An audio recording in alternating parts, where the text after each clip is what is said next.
Oman ഒഴികെയുള്ള എല്ലാ Gulf രാജ്യങ്ങൾക്കും നാളെയാണ് പെരുന്നാൾ എന്ന് പറഞ്ഞത് കേട്ടപ്പോൾ നമ്മൾ ആ സമയത്ത് ലുലുവിലാണ്. നമുക്ക് പിന്നെ അതൊന്നും പുത്തിരിയില്ല. എല്ലാ പ്രാവശ്യം ഞങ്ങൾക്ക് അങ്ങനെ തന്നെയാണ്. ഞങ്ങൾ എപ്പോഴും നാട്ടിലുള്ള ആൾക്കാരുമായിട്ട് ഒത്തുകൂടിയിട്ടാണ് ഞങ്ങൾ പെരുന്നാൾ ആഘോഷിക്കാറുള്ളത്.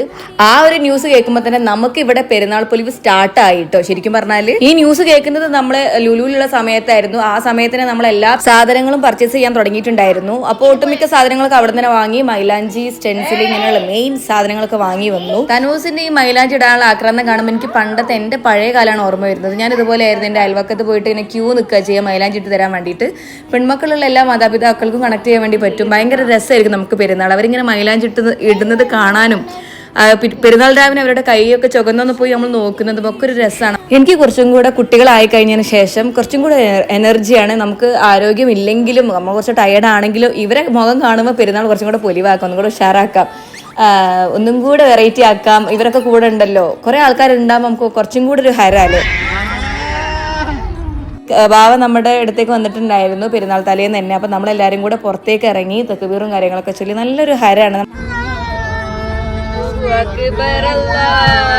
നമ്മള് പൂത്തിരിയും പടക്കൊക്കെ പൊട്ടിക്കണം ഭയങ്കര ആഗ്രഹം ഉണ്ടായിരുന്നു കേട്ടോ. കുറേ കാലമായിട്ടുള്ളൊരു ആഗ്രഹമാണ്. അങ്ങനെ ഞാൻ സ്റ്റോറി ഇട്ടുണ്ടായിരുന്നു എവിടെയാണ് പൂത്തിരി പടക്കം കിട്ടുക എന്നൊക്കെ ചോദിച്ചിട്ട്. അപ്പോൾ കുറേ പേര് കുറേ ഷോപ്പുകളൊക്കെ പറഞ്ഞു. അങ്ങനെ ഒരു 3 ഷോപ്പിൽ ഇന്നലെ കയറി ഇറങ്ങി. പക്ഷേ നമുക്കൊന്നും കിട്ടിയില്ല. അങ്ങനെ ഞങ്ങൾ നിരാശയോടെ തിരിച്ചു പോരുമ്പോൾ കുറച്ച് ഐസ്ക്രീമൊക്കെ വാങ്ങിയിട്ടാണ് പോന്നിട്ടുണ്ടായിരുന്നത്.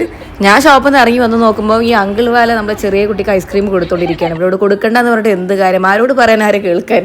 അങ്ങനെ പെരുന്നാൾ ദിവസം ഫാസിഖാന്റെ ചീത്തൊക്കെ കേട്ട് ഒരു കുത്തൊക്കെ കിട്ടിയിട്ടാണ് ഇങ്ങനെ എഴുന്നേറ്റത്. കാരണം രാത്രി കിടക്കുന്ന സമയത്ത് ഒരു 3:30 ആയിട്ടുണ്ട്. നമ്മുടെ പെരുന്നാൾ നമസ്കാരം വരുന്നത് 6:45. അപ്പോൾ ഞാൻ കുറേ പ്രാവശ്യം ഉറങ്ങുന്നതിന് മുൻപായിട്ട് ഫാസിഖാനോട് പറഞ്ഞിട്ട് ഫാസിഖാനെ വിളിക്കണം കേട്ടോ, ഞാൻ 3 വർഷമായി പെരുന്നാൾ നമസ്കാരം നമസ്കരിച്ചിട്ട് പ്ലീസ് എന്നെ വിളിക്കണം കേട്ടോ അങ്ങനെയൊക്കെ പറഞ്ഞിട്ടാണ് ഞാൻ പോയി കിടന്നത്. പക്ഷേ എത്ര വിളിച്ചിട്ട് ഞാൻ നീറ്റില്ല എന്ന് പറഞ്ഞു. എനിക്കതൊന്നും കേട്ടപ്പോൾ ആദ്യം ഒന്നും ഓർമ്മയേ ഇല്ല കേട്ടോ. ഒരു അടി കിട്ടിയ, അതായത് കുത്ത് കിട്ടിയപ്പോഴാണ് ഞാൻ എഴുന്നേറ്റത്. അങ്ങനെ നമ്മൾ നിസ്കാരം കഴിഞ്ഞ് റാഹത്തായി.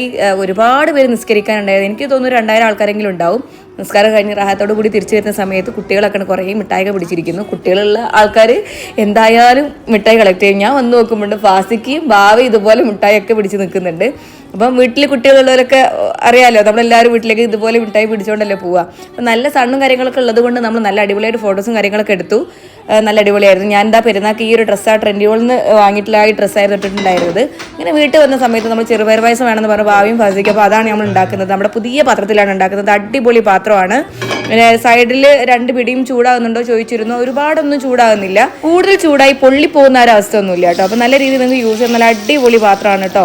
ഇപ്പോഴും ഇതിന് നല്ല ഓഫറും കാര്യങ്ങളും നടക്കുന്നുണ്ട്. ഞാൻ വാങ്ങിയത് നല്ല അടിപൊളി ഓഫറിനാണ്. ഇപ്പോഴും നല്ല ഓഫറാണ് നടന്നുകൊണ്ടിരിക്കുന്നത്. സ്റ്റോറിയിലും എൻ്റെ പ്രൊഫൈലിലോ ലിങ്കും കാര്യങ്ങളൊക്കെ ഉണ്ടാവും. ഇനി നിങ്ങൾക്ക് കിട്ടുന്നില്ല എന്നുണ്ടെങ്കിൽ എനിക്ക് പ്രൈവറ്റ് ആയിട്ട് മെസ്സേജ് ചെയ്താൽ മതി.